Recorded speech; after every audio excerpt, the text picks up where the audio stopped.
Bonjour à tous et bienvenue sur Usability. Aujourd'hui, nous allons voir comment jouer à OA Adventure sur PC en utilisant le tout nouveau BlueStacks 5, qui est conçu pour une vitesse fulgurante et une action de haute intensité. Nous pourrons facilement télécharger et installer OA Adventure et profiter du jeu sur notre PC Windows avec un clavier, une souris et un grand écran grâce à BlueStacks 5, qui est l'émulateur Android que nous recommandons pour jouer à OA Adventure. Alors sans plus attendre, passons à l'action. D'abord mes amis, la toute première chose à faire est d'ouvrir notre navigateur Internet préféré. Nous avons ouvert à l'écran celui que nous utilisons le plus. Rendons-nous à l'URL cliquable que je mets en Surbrillance en vert. Vous la voyez à l'écran. Vous n'aurez pas besoin de taper cette URL, parce qu'il y a vous disposez d'un lien cliquable dans la description de cette vidéo et dans le premier commentaire permanent. Après avoir cliqué sur ce lien, nous atterrissons à cet endroit sur le site de BlueStacks qui est simplement l'émulateur pour Android que nous allons utiliser pour lancer à OA Adventure sur notre ordinateur Windows. Comme vous pouvez le voir à l'écran, l'utilisation de cet émulateur Android présente plusieurs atouts. Contrôle personnalisé, instances multiples, synchronisation de ces instances, macros, scripts, FPS plus élevés, etc. Il est temps de procéder au téléchargement de OA Adventure en cliquant ou double-cliquant sur le bouton Jouer sur BlueStacks que j'ai mis en évidence en vert. Nous cliquons ou double-cliquons ensuite sur le bouton de téléchargement. À ce stade, le téléchargement débute et s'achève tout de suite. Voilà, le téléchargement est fini. C'est un fichier à exécuter. Notre prochaine étape est de démarrer l'installateur, par conséquent nous cliquons sur le fichier. Si nous avons un ordinateur fonctionnant sous Windows 10, il nous faudra accorder l'autorisation d'apporter des modifications à l'appareil. Nous devons accepter. Je réduis ce navigateur pour mieux voir l'installateur. Ce logiciel d'installation est très simple. Il se compose de deux options. Installer et configurer le chemin. Je vous explique l'utilité de configurer le chemin. Il vous de faire un clic dessus. Et en partant de là nous remarquons que nous pouvons regarder ici le chemin où notre émulateur sera installé. Si nous désirons changer ce dossier, il nous faut faire un clic de souris sur le bouton « Sélectionner le chemin », après nous optons pour un autre dossier et installons notre émulateur où nous voulons. Je conserve l'emplacement par défaut. Je clique une ou deux fois sur Retour. Par conséquent, je double-clique sur Installer. Ça y est, ça se lance. L'install commence et elle va entamer le téléchargement de ces mégaoctets que vous pouvez voir sur cet écran. Au moment où vous le téléchargez, il y aura plus ou moins de mégaoctets, c'est normal. La vitesse de téléchargement sera plus ou moins rapide, en fonction de votre Internet et de la vitesse des serveurs de cet émulateur pour Android. Aujourd'hui, c'est très rapide. Le téléchargement est terminé, et on passe maintenant à la phase d'installation. Avec BlueStacks 5, vous pouvez même réduire l'utilisation de la RAM en un seul clic. C'est particulièrement utile si vous rencontrez des problèmes de performance. En outre, vous pouvez activer le mode écho pour profiter d'une utilisation du CPU réduite de 87%, d'une utilisation du GPU réduite de 97% et d'un multitâche plus facile.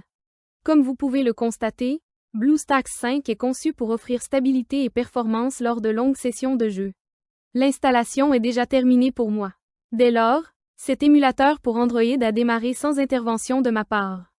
Comme vous pouvez le noter, dans le bas de mon écran, il y a une barre de progression qui va se remplir ensuite quand elle arrivera à la fin, l'émulateur Android se lancera pour la toute première fois. En réalité, l'émulateur Android s'est déjà lancé, le voici pour la première fois. Avant même de continuer, comme vous pouvez le remarquer, il a créé deux icônes juste ici sur le bureau du PC. Le BlueStacks et là le BlueStacks multi-instance. Dans quelques minutes, vous verrez que l'icône BlueStacks est la seule qui nous concerne. Chaque fois que nous souhaiterons démarrer OA Adventure sur notre ordinateur Windows, nous ferons un clic sur cette icône et démarrerons l'émulateur. L'icône BlueStacks multi-instance vous permet de lancer plusieurs instances d'émulateurs. Et avec le nouveau gestionnaire multi-instance amélioré de BlueStacks 5 en mode écho, les joueurs peuvent exécuter plus d'instances de jeu plus rapidement et avec moins de lag. Sans plus tarder, passons à la phase suivante, qui sera inévitable, à savoir l'accès au Google Play Store. Pour cette étape, nous devons aller ici, System Apps, après nous cliquons gauche. De plus, nous devrons cliquer gauche sur Google Play. Comme vous l'avez constaté, le Google Play Store est bien entendu lancé. Maintenant, nous avons besoin de nous connecter. À présent que nous sommes arrivés à cet endroit, nous pouvons faire la prochaine phase qui est obligatoire. Ensuite, nous cliquons ou double-cliquons sur « Connexion ». À ce stade, il montre « Checking Info ». Il arrive de temps en temps que cela reste bloqué à ce stade et donc que cela n'avance plus. Si cela vous arrive, vous devrez essayer de vous connecter à nouveau après quelques heures, alors le problème sera sans doute réglé. À ce stade, il nous faut taper notre adresse email et le mot de passe correspondant.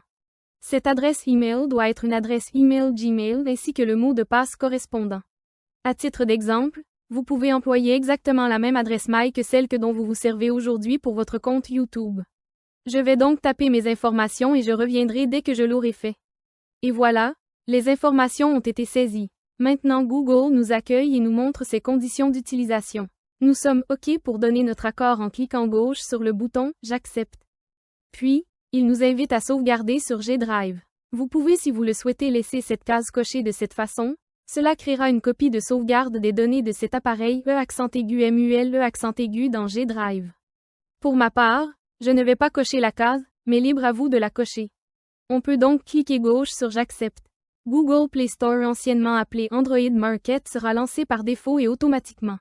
Pour installer un jeu, il nous faut visiter le bureau de cet émulateur pour Android en cliquant gauche sur cette icône mise en évidence avec du vert. Puisque nous avons accédé au bureau de l'émulateur Android, nous pouvons voir que nous avons ici le bouton Installer le jeu. Nous cliquons une ou deux fois sur ce bouton. Maintenant, nous voyons notre jeu. Sans plus tarder, cliquons ou double-cliquons à cet endroit sur le bouton Installer que je mets maintenant avec du vert. Alors l'install va débuter. Maintenant, l'émulateur Android va récupérer le jeu et installer ce jeu. Cela peut prendre un certain temps ou au contraire être vraiment rapide. Cela est en fonction de notre connexion Internet. L'install s'est achevé avec succès. À ce stade, allons sur le bureau de cet émulateur pour Android en cliquant sur ce bouton que je colorie en vert, histoire de démarrer OA Adventure pour la toute première fois.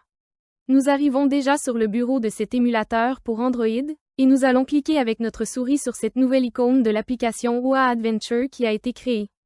Notre jeu est démarré pour la toute première fois. Super! Je peux cliquer ou double-cliquer n'importe où sur l'écran mais également aussi me servir du clavier. Je vous montre le niveau de volume de notre émulateur Android. C'est à cet endroit. Nous disposons de l'icône d'amplification du volume et l'icône de diminution du volume. Grâce à cela, nous ne sommes pas tributaires du volume avec les outils Windows pour monter le son ou mettre en sourdine l'audio de notre émulateur. Et là, pour apprécier au max cette expérience, nous pouvons allumer ce grand écran. Pour y arriver, nous disposons de deux possibilités. Voilà la toute première occasion où nous cliquons une ou deux fois sur l'icône que je vous indique en vert.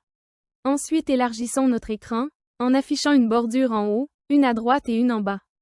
Quand on a envie de connaître les sensations du jeu en plein écran, on clique une ou deux fois sur l'icône que vous voyez là. De cette façon, nous aurions tout ce qu'il faut pour lancer ce jeu en mode plein écran. Pour revenir en écran normal, sur votre clavier, appuyez sur la touche F11. Maintenant, nous voilà revenus en mode écran courant. Laissez-moi maintenant vous parler du mapping du clavier qui sera très fascinant. De cette façon, nous saurons comment nous lancer ce jeu beaucoup plus commodément. La toute première action à effectuer consiste à cliquer avec notre souris sur l'icône de clavier. Et à cet endroit, vous allez pouvoir opérer les modifications nécessaires. Je vais laisser la configuration de base, néanmoins si vous souhaitez la changer, vous avez tout ce qu'il vous faut pour le faire sans difficulté. Comme vous l'avez sans doute noté, notre émulateur Android est entièrement disponible dans notre langue. Il est possible que quelquefois que l'émulateur Android soit démarré dans une autre langue, par exemple en allemand. Alors pour le remettre dans notre langue, nous nous retournons ici même sur la roue dentée. Après ici, dans Autres paramètres, nous cliquons une ou deux fois sur le menu déroulant « Langue ». Nous allons pouvoir arrêter notre choix sur la langue que nous utilisons habituellement, français, anglais, chinois, etc. Une fois la langue choisie, sauvegardons nos changements, notre émulateur relance ainsi ce jeu, la prochaine fois que nous le démarrerons, sera de la même façon dans la langue de notre choix. À partir de maintenant, il existe un détail supplémentaire que nous devons prendre en compte, il s'agit d'un email disant qu'un nouvel appareil est connecté à notre compte Google. Ce mail voudra savoir si nous avons établi la connexion de l'appareil. Effectivement, c'est le cas, nous n'avons pas lieu de nous inquiéter, parce que l'émulateur émule un appareil Android. Et pour savoir quel type d'appareil a été MULE, allons ici même, à la roue dentée et cliquons une ou deux fois dessus. Rendons-nous à cet emplacement à l'option « Modèle ». Nous apprenons ainsi que notre émulateur émule un téléphone mobile Samsung. Nous allons donc recevoir un mail nous informant qu'un nouvel appareil de la marque Samsung est connecté à notre compte Google. Voilà, ce sera tout pour cette vidéo détaillée, chers amis. J'espère qu'il vous a plu, et surtout que vous l'avez trouvé précieux. Si oui, accordez-lui un gentil like, abonnez-vous, et si vous souhaitez laisser un commentaire, des questions à me poser ou des suggestions à faire, laissez-les dans la boîte de commentaires ci-dessous. Cliquez 1 ou 2 fois sur l'une de ces vidéos qui s'affiche à l'écran et rendez-vous dans les prochaines vidéos. À plus.